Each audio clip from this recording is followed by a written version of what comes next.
Welcome and congratulations, you've just become the recipient of an Unlikely Florist and Fisker's giving box. Let's check out what's in here. Oh, would you look at this? Beautiful flowers. Claire says, hey Spencer, thought you might like these. Thanks Claire. A blank card so that I can give these flowers on to a friend. And these guys right here, the light floral pruning tool from Fisker's. These are great. So, let's get stuck in. Unwrap. Don't throw this away, you're going to need it later. Same be said for this piece of burlap right here. You can pull this aside. These are a hand-picked, kind of curated group of stems, stuff that we love at the Unlikely Florist, and not everyone's going to get the same stuff, so be surprised, you know. So let's get out our pruning shears. These things are so sweet. So all of these little extra pieces that aren't going to be a part of the beautiful arrangement are going to get in the way. You can use your beautiful pruning shears and just clip them right off like that. You really want to minimize any of the stuff that you don't need, because that's going to mean that the water can travel all the way up to the beautiful flower and it can last longer. So we'll do the same a little here. This guy I can already see is going to be a little tricky to use, so we're going to take this stem off here and we'll also do the same to this. I'm thinking about composition a lot of the time too.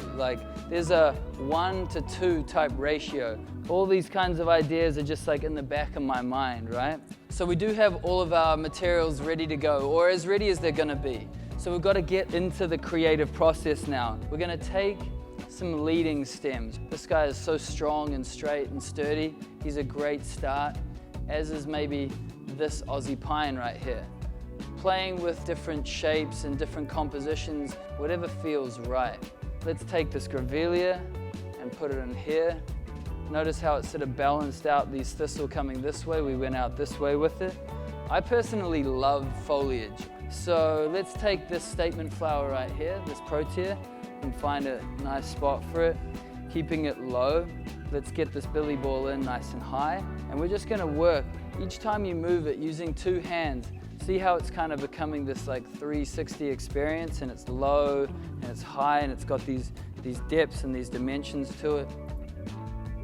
Now that we've finished the arrangement as such, let's go back to one of those two pieces of twine that we pulled out of the box. The idea is that we're stacking these strings all on top of one another. We're not trying to go overlapping or anything. We're not trying to go too tight either, because what you'll ultimately end up with is a nice band that looks like so. And then I'm just gonna loop it, swoop it, and pull, you know, the old bow. And then lastly, just slide that loose wrap up a little bit to hold the composition of your bouquet. Now grab those Fisker's floral scissors, give those cut on a 45-degree angle, grab that burlap, wrap it up from the bottom, twist it over, fold it, and then grab that twine, go up and up on a diagonal, tie a bow, and well, you have yourselves that perfect bouquet that you're after. So thanks for following along, thanks for getting amongst, and have a happy Thanksgiving and holiday.